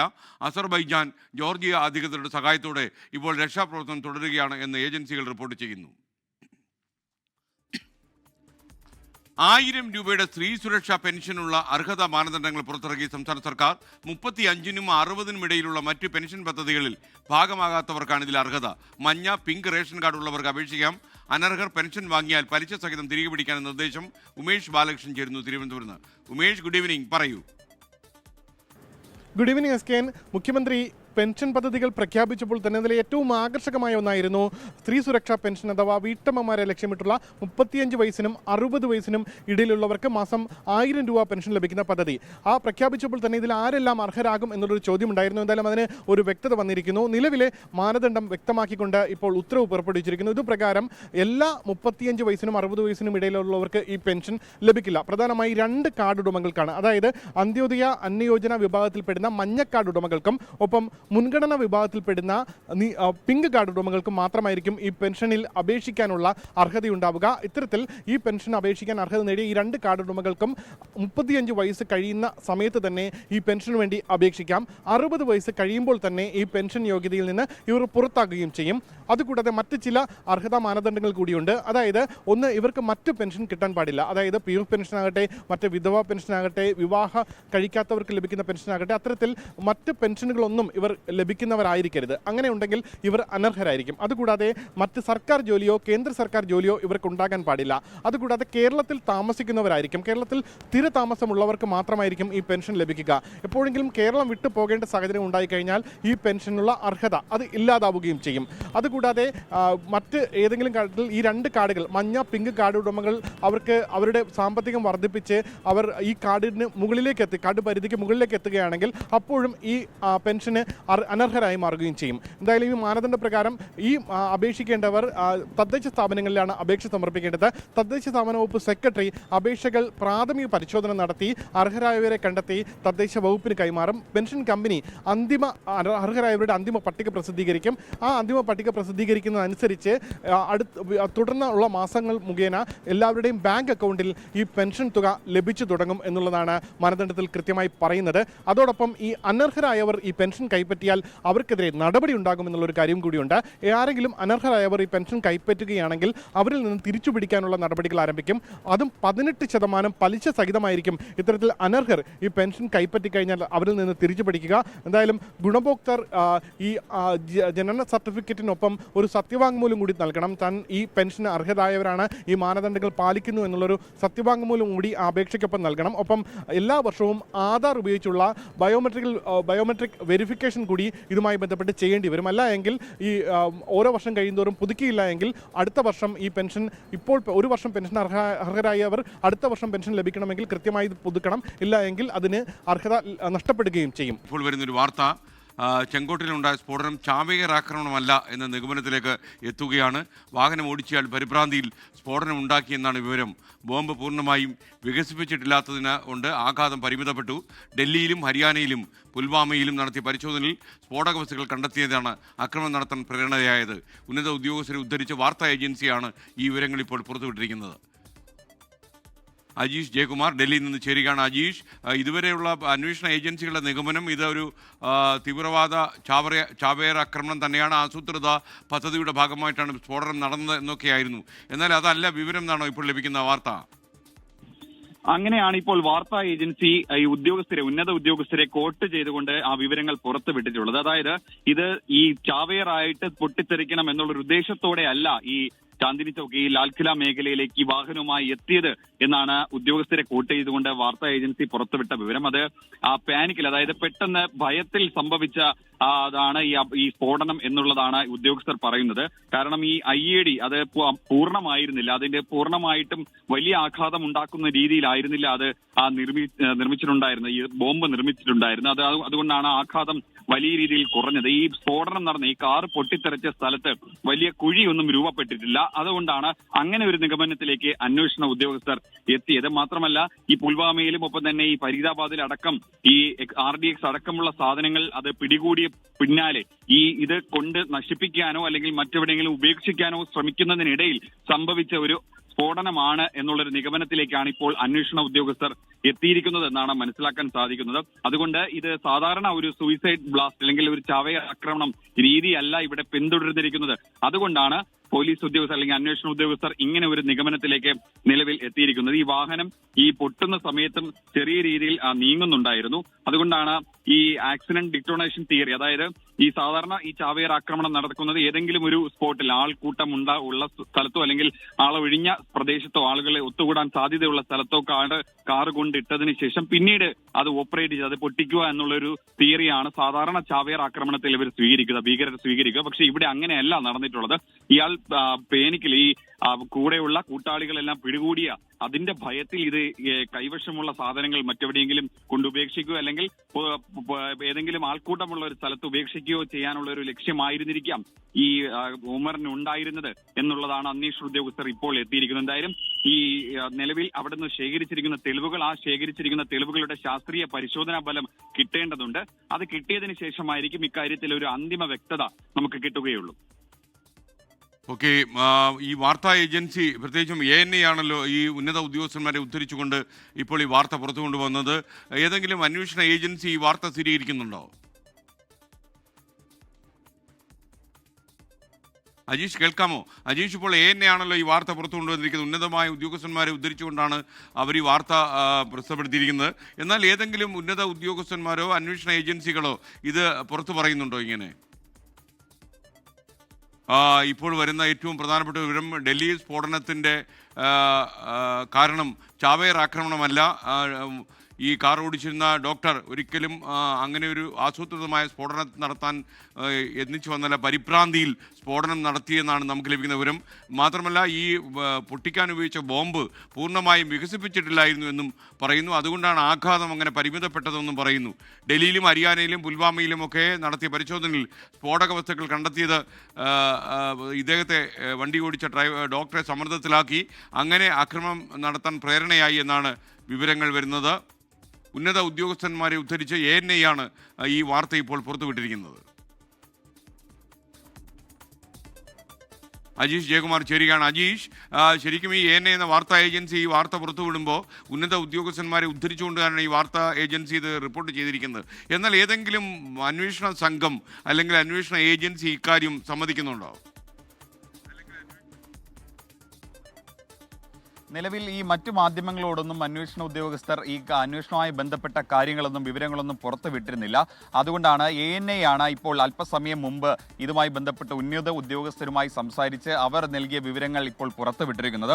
ആ വിവരങ്ങളാണ് ഇപ്പോൾ ഈ കേസിലെ തന്നെ ഏറ്റവും നിർണായകമായിട്ടുള്ള ഒരു വിവരമായി മാറി. അതായത് ചാവേർ ആക്രമണം ആയിരുന്നു എന്നുള്ളതായിരുന്നു വൈകിട്ട് വരെയുള്ള ഒരു നിഗമനം. കാരണം ഈ ഉമർ ഈ കാറുമായി മണിക്കൂറുകളോളം സഞ്ചരിക്കുന്നതിന്റെ CCTV ദൃശ്യങ്ങൾ അന്വേഷണ ഉദ്യോഗസ്ഥർ സ്വീകരിച്ചിരുന്നു. മാത്രമല്ല, ഈ ലാൽകില മെട്രോ സ്റ്റേഷന്റെ ഗേറ്റ് നമ്പർ 1 സമീപം ഇയാൾ വാഹനം ഓടിച്ച് എത്തുന്നതിന്റെ CCTV ദൃശ്യങ്ങൾ കണ്ടിരുന്നു. ഇയാൾ മാത്രമേ ഉണ്ടായിരുന്നുള്ളൂ വാഹനത്തിനകത്ത് എന്നുള്ളത് സ്ഥിരീകരിച്ചിരുന്നു. മാത്രമല്ല, ഈ സിഗ്നൽ, റെഡ് സിഗ്നൽ, അതിനടുത്തായിരുന്നു ഇയാൾ വാഹനം കൊണ്ട് നിർത്തിയത്. അങ്ങനെ എല്ലാ തെളിവുകളും ഈ അന്വേഷണ ഉദ്യോഗസ്ഥർ ശേഖരിച്ചിരുന്നു. മാത്രമല്ല, ഈ വാഹനത്തിനകത്ത് നിന്ന് ചില മൃതദേഹ അവശിഷ്ടങ്ങൾ കിട്ടിയിരുന്നു എന്നുള്ളതും അന്വേഷണ ഉദ്യോഗസ്ഥർ സ്ഥിരീകരിച്ചിരുന്നു. മാത്രമല്ല, ഈ ആശുപത്രിയിൽ മൃതദേഹങ്ങൾ സൂക്ഷിച്ചിരിക്കുന്ന ആശുപത്രിയിൽ പലരുടെയും മൃതദേഹ അവശിഷ്ടങ്ങൾ കണ്ടെത്തിയിരുന്നു. അങ്ങനെ അന്വേഷണ ഉദ്യോഗസ്ഥർ ഏതാണ്ട് ഇതൊരു ചാവേർ ആക്രമണമാണ് എന്നൊരു സ്ഥിരീകരണത്തിലായിരുന്നു എത്തിയിരുന്നത്. പക്ഷേ ഇയാൾ ഉമറിന്റെ മൃതശരീരം, അത് DNA പരിശോധന ഫലം കിട്ടിയാൽ മാത്രമേ അത് ഉറപ്പിക്കാൻ സാധിക്കുകയുള്ളൂ. അതിനു വേണ്ടിയിട്ട് ജമ്മു കശ്മീരിന്റെ സ്പെഷ്യൽ സെൽ ഈ ഉമറിന്റെ അമ്മയുടെ ബ്ലഡ് സാമ്പിളുകൾ ഇന്ന് ശേഖരിച്ചിട്ടുണ്ടായിരുന്നു. അത് തമ്മിൽ ഒത്തുനോക്കിയതിന് ശേഷമേ ഉമറിന്റെ മൃതശരീരമാണോ ഇവിടെ ഉള്ളത് എന്നുള്ളത് അത് കൺഫേം ചെയ്യാൻ പറ്റുള്ളൂ, അത് സ്ഥിരീകരിക്കാൻ പറ്റുള്ളൂ. അതിനിടയിലാണ് ഉന്നത ഉദ്യോഗസ്ഥരെ കോട്ട് ചെയ്തുകൊണ്ട് പുതിയ ചില നിർണായക വിവരങ്ങൾ കൂടി വരുന്നത്. സാധാരണ ഈ ചാവേർ ആക്രമണം നടത്തുന്ന ഒരു തിയറിയുണ്ട്. ആ തിയറി അടിസ്ഥാനത്തിൽ അല്ല ഇവിടെ ഈ സ്ഫോടനം നടന്നിട്ടുള്ളത്. സാധാരണ ഈ ആൾക്കൂട്ടമുള്ള സ്ഥലത്തോ അല്ലെങ്കിൽ ആളൊഴിഞ്ഞ പ്രദേശത്ത് ആളുകൾ കൂടാൻ സാധ്യതയുള്ള സ്ഥലത്തോ മുൻപ് ഈ വാഹനത്തിൽ ഈ IED അല്ലെങ്കിൽ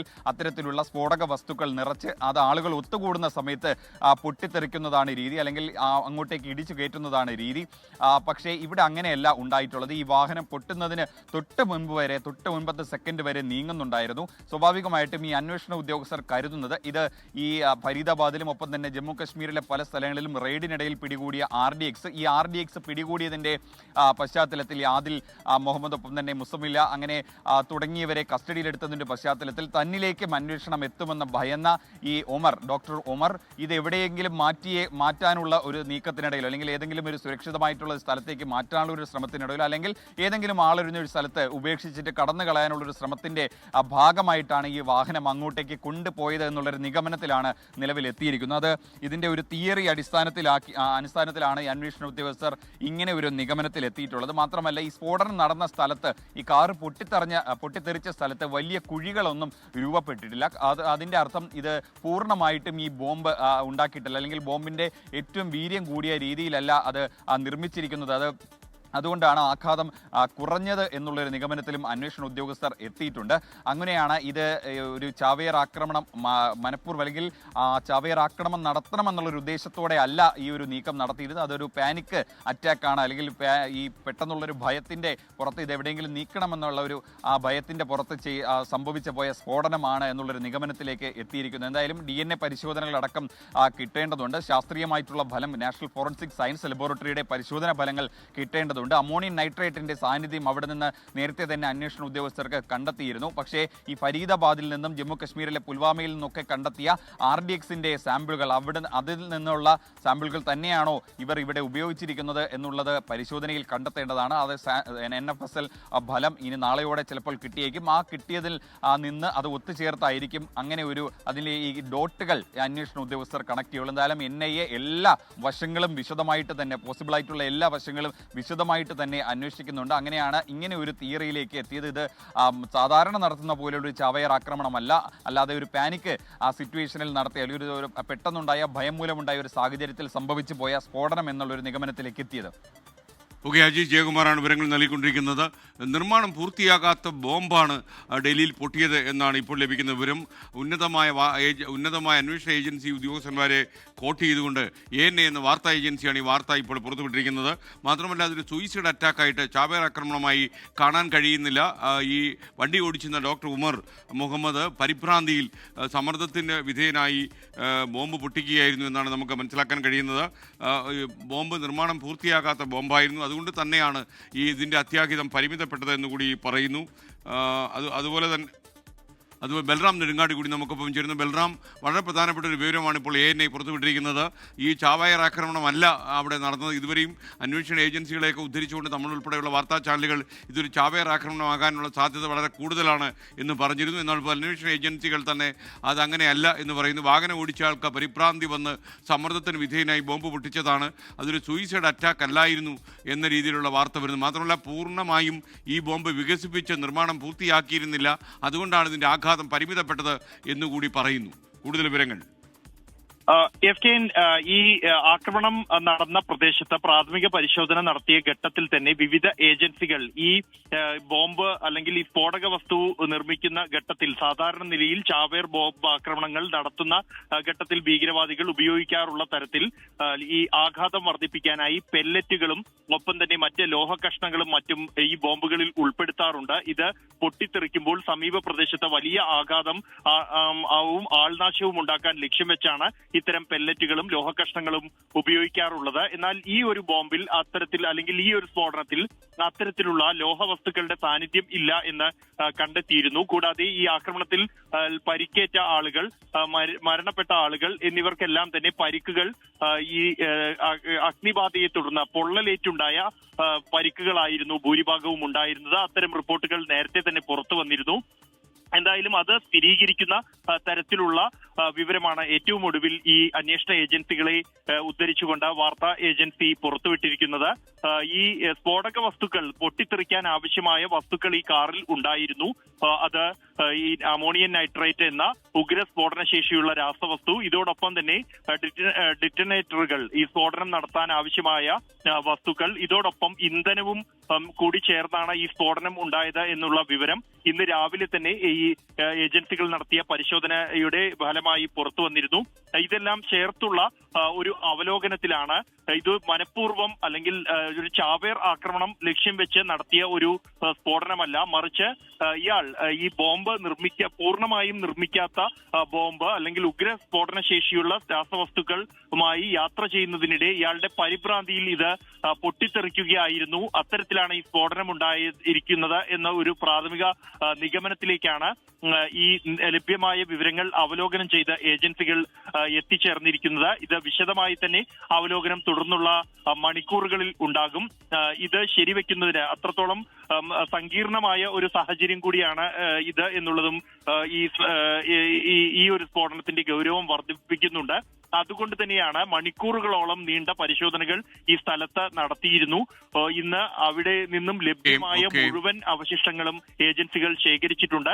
ഇവ വിശദമായി ഇത് തുടർന്നും അവലോകനം ചെയ്യും. SK. Okay, thank you. Balram നെടുങ്ങാടിയാണ് വിവരങ്ങൾ നൽകിയത്. ഇപ്പോൾ ഏറ്റവും അവസാനം ലഭിക്കുന്ന വിവരം ANA എന്ന വാർത്താ ഏജൻസി പുറത്തുവിടുന്ന കാര്യം, ഡൽഹിയിൽ നടന്നത് ഒരു ചാവേർ ആക്രമണമല്ല. മാത്രമല്ല, ഈ ആക്രമണം നടക്കുമ്പോൾ, ഈ സ്ഫോടനം നടക്കുന്ന സമയത്തും ഈ കാറ് സഞ്ചരിച്ചുകൊണ്ടിരുന്നു എന്നുള്ളതാണ്. മാത്രമല്ല, ഒരു യൂഷ്വൽ ഇങ്ങനെയുള്ള അക്രമ പ്രവർത്തനങ്ങളിൽ ഏർപ്പെടുന്ന തീവ്രവാദികൾ ചെയ്യുന്ന രീതിയിലല്ല ഇത് ചെയ്തത്. നിർമ്മാണം പൂർത്തിയാകാത്ത ബോംബാണ് അവിടെ പൊട്ടിയതെന്നും മറ്റു പലയിടങ്ങളിലും അന്വേഷണ ഏജൻസികൾ നടത്തിയ റെയ്ഡിൽ പരിഭ്രാന്തനായിപ്പോയാൽ ഡോക്ടർ ഉമർ പരിഭ്രമത്തിൽ പൊട്ടിച്ചതാണ്, ആസൂത്രിതമായിരുന്നില്ല എന്നാണ് ഇപ്പോൾ ലഭിക്കുന്ന വിവരം. ഉന്നതമായ ഉദ്യോഗസ്ഥന്മാരെ കോട്ട് ചെയ്തുകൊണ്ടാണ് ANI ഈ വാർത്ത പുറത്തുവിട്ടത്. ഡൽഹി ചെങ്കോട്ട സ്ഫോടനം ചാവേർ ആക്രമണമല്ലെന്ന നിഗമനം. ബോംബ് പൂർണ്ണമായും വികസിപ്പിച്ചിട്ടില്ലായിരുന്നു. വാഹനം ഓടിച്ചാൽ പരിഭ്രാന്തിയിൽ സ്ഫോടനം നടത്തിയെന്നാണ് ഇപ്പോൾ ഉന്നത ഉദ്യോഗസ്ഥന്മാരെ ഉദ്ധരിച്ച വാർത്താ ഏജൻസി ANI റിപ്പോർട്ട് ചെയ്യുന്നത്.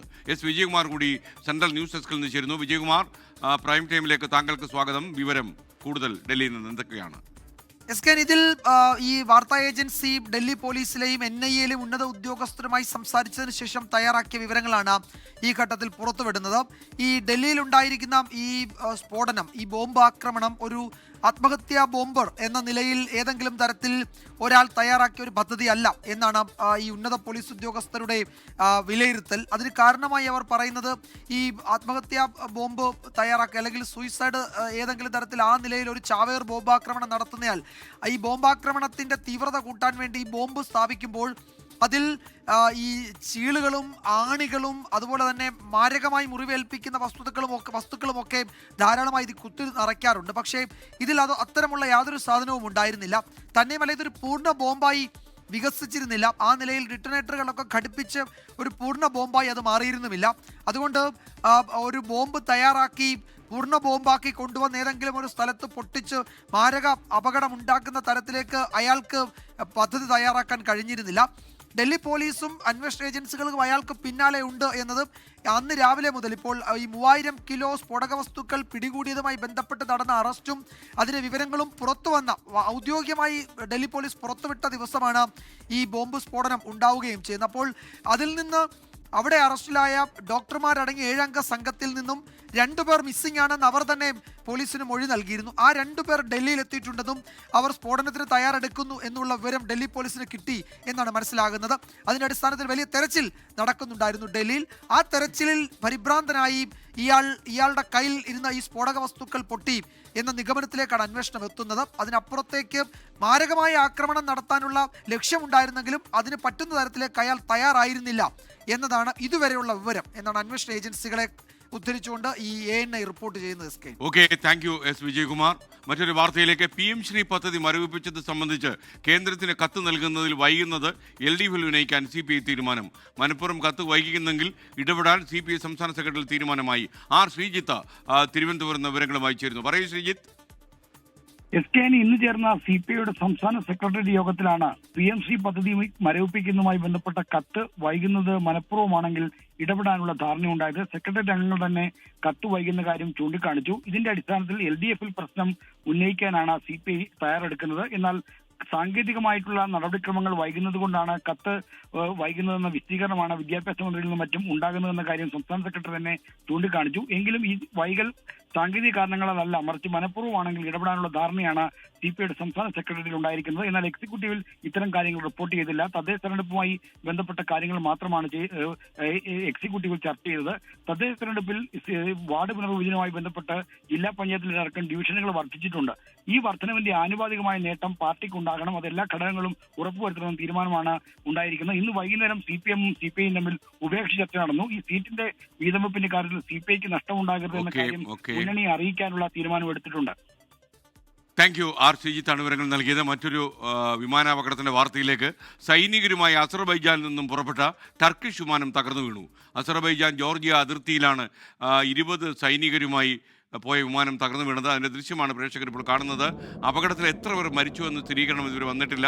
ആ ദൃശ്യം പ്രേക്ഷകരെ കാണിച്ചു തരാം.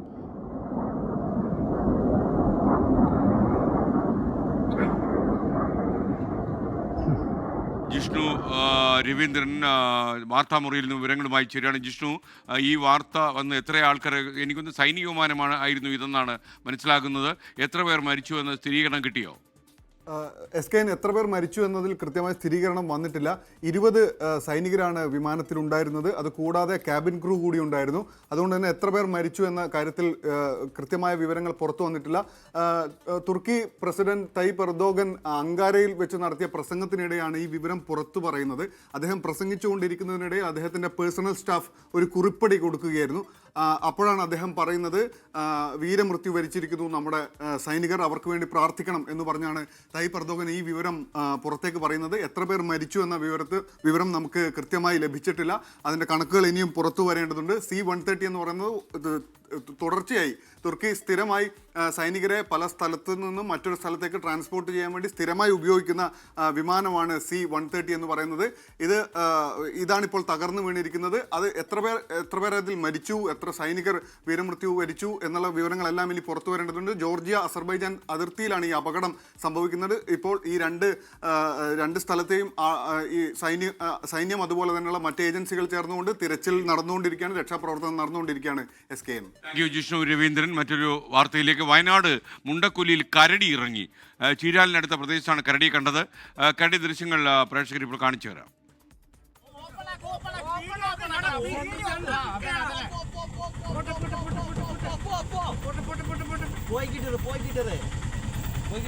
കരടിയെ ഓടിച്ചോണ്ട്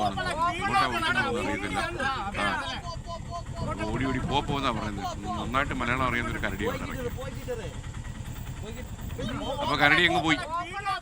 ഇനിയിപ്പോൾ നമുക്ക് അതിന്റെ പിന്നാലെ പോയിട്ട് കാര്യമില്ല. ന്യൂസ് എക്സ്പ്രസ് ആരംഭിക്കുന്നു. ഡൽഹി ചെങ്കോട്ടയ്ക്ക് സമീപം ഉണ്ടായത് ചാവേർ ആക്രമണമല്ലെന്ന നിഗമനത്തിലേക്ക് അന്വേഷണ സംഘം. പരിഭ്രാന്തിയിലുണ്ടായ സ്ഫോടനമെന്ന വിലയിരുത്തൽ.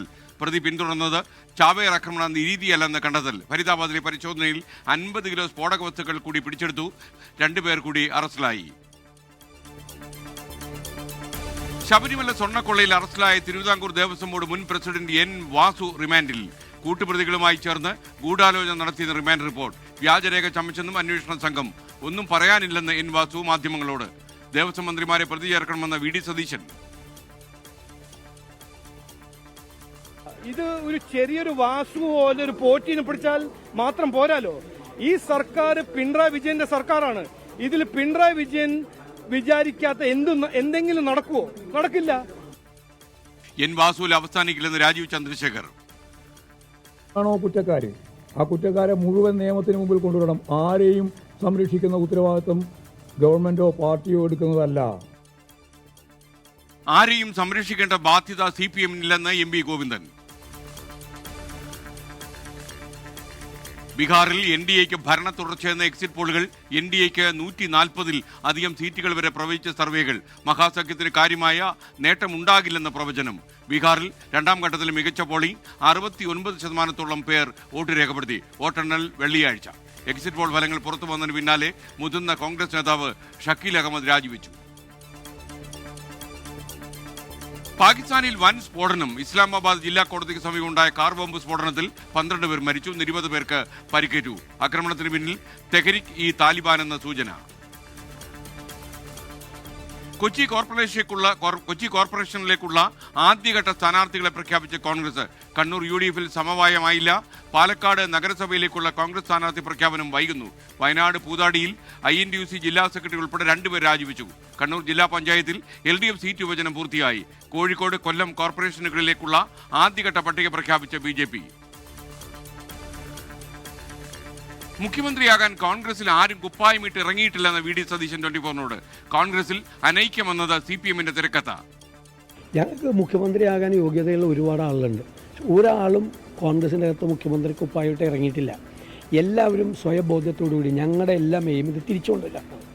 അത് കഴിയുമ്പോൾ പാർട്ടിക്ക് ഒരു സമയമുണ്ട്, അവർ തീരുമാനിച്ചോളും. കോൺഗ്രസ് ഉന്നതാധികാര സമിതി യോഗം ഓൺലൈനായി ചേർന്നു. തദ്ദേശ തെരഞ്ഞെടുപ്പ് ഒരുക്കം ചർച്ചയായി. 24 പ്രൈം ടൈം ബ്രേക്കിംഗ്. 1000 രൂപയുടെ സ്ത്രീ സുരക്ഷാ പെൻഷനുള്ള അർഹതാ മാനദണ്ഡങ്ങൾ പുറത്തിറക്കി സംസ്ഥാന സർക്കാർ. 35-നും 60-നും ഇടയിൽ പ്രായമുള്ള മറ്റ് പെൻഷൻ പദ്ധതികളിൽ ഉൾപ്പെടാത്തവർക്ക് യോഗ്യത. അപേക്ഷകർ മഞ്ഞയോ പിങ്കോ റേഷൻ കാർഡ് ഉള്ളവരാകണം. അനർഹർ പെൻഷൻ വാങ്ങിയാൽ പലിശ സഹിതം തിരികെ പിടിക്കാനും നിർദ്ദേശം. നിതാരി കൊലപാതക പരമ്പരയിൽ പ്രതി സുരേന്ദ്ര കോഹ്ലിയെ വെറുതെ വിട്ട് സുപ്രീം കോടതി. പ്രതിയെ ഉടൻ മോചിപ്പിക്കണമെന്ന കോടതി ഉത്തരവ്. നോയിഡയിൽ 19 പേരുടെ ജീവനെടുത്ത കൊലപാതക പരമ്പര 2006 രാജ്യത്തെ നടുക്കിയ കൊടും ക്രൂരതയിൽ കൊല്ലപ്പെട്ടത് കുട്ടികളും യുവതികളും. ഇതോടെ പ്രൈം ടൈം അവസാനിക്കുന്നു. നിങ്ങൾക്കെല്ലാവർക്കും ഒരു നല്ല രാത്രി ഞാൻ നേരുന്നു. ശുഭരാത്രി. Good night. ലോകത്തെവിടെയായാലും ഏത് സമയത്തും 24 വാർത്തകളും ഓഗ്മെന്റഡ് റിയാലിറ്റി പാക്കേജുകളും എക്സ്പ്ലെയിനറുകളും വിശദമായി കാണാൻ ഞങ്ങളുടെ യൂട്യൂബ് ചാനൽ നിങ്ങൾക്ക് സബ്സ്ക്രൈബ് ചെയ്യാം.